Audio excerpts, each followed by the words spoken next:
I want to just talk a bit about the relationship between you and Katie, because your first meeting with her was backstage at that Elvis tribute show back in, I think it was 2010, when you said to her that you recognized a lot of you in her and you wanted to pass on the baton. I did say that, yeah. I don't remember saying that, but I know she said I said it. That sounds like me anyway.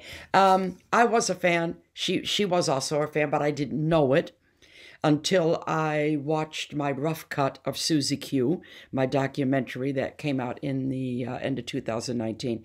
And then when I saw that she popped up on there, was talking about me, I had a mutual fan get in touch with us. I mean, you know, all I'd done is say hello to her at the Elvis thing. So we didn't really talk. And we had a meeting, we had a lunch. We did 2 songs remote. She wanted me to write something for a riff that she'd written. We both recognized pretty quickly there's something's going on. And I said, why don't you come stay at the house for a few days and let's see what we got.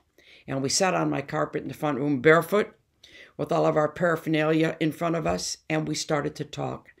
And this was our process. We talked, and all the time we're writing in our heads, and all of a sudden a song appeared.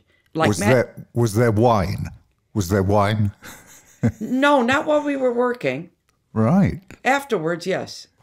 Afterwards, I would open up either champagne or red wine. Yeah, when we're done. I'm not a worker who works with the drink in me. I've never done that. So it is one of the year's surprises, although we've known for a while that the album was coming. I don't think anybody expected what we got here. This is a very mature, very grown-up album that explains subjects that only living a life actually reveals. And the songwriting has been blended into these wonderfully, finely crafted and at times quite emotional tunes. Yeah, you have to have lived the life to write what we wrote about. We took every subject very seriously and we went the distance. What we developed was this trust between us, this respect for both our artistry.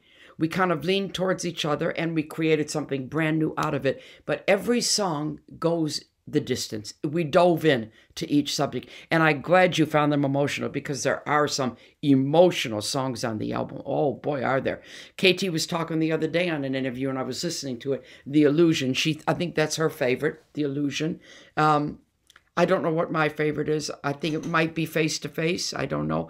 But as far as Earworm goes, and one that is just stinkingly commercial, and it's an anthem, is Shine a Light, you know? And and it says something so important. Shine a light on me or let me be. Don't have the jerks in your life. You don't need them. You've said in the past that as an artist, I know who I am. Now, did that artist actually get introduced to a you that maybe you didn't know existed here? I always say that it was really lucky for me as a person that when I was growing up, I come from a big family, 5 kids, I didn't fit in. And that was lonely, but at the same time, when you don't fit in anywhere, you can't find your place that you belong, you find your own place. And this is what happened. I created a niche for me to exist in. And this is why I'm such a one-off, because I had to find that's what my dad always says. My dad used to say to me, he said it more than once, he said, when they made you, they threw away the mold. And before I can say thank you, he says, thank goodness. He clearly forgave you then for seeking out those Christmas presents that were hid in the closet. That's one of my favorite stories.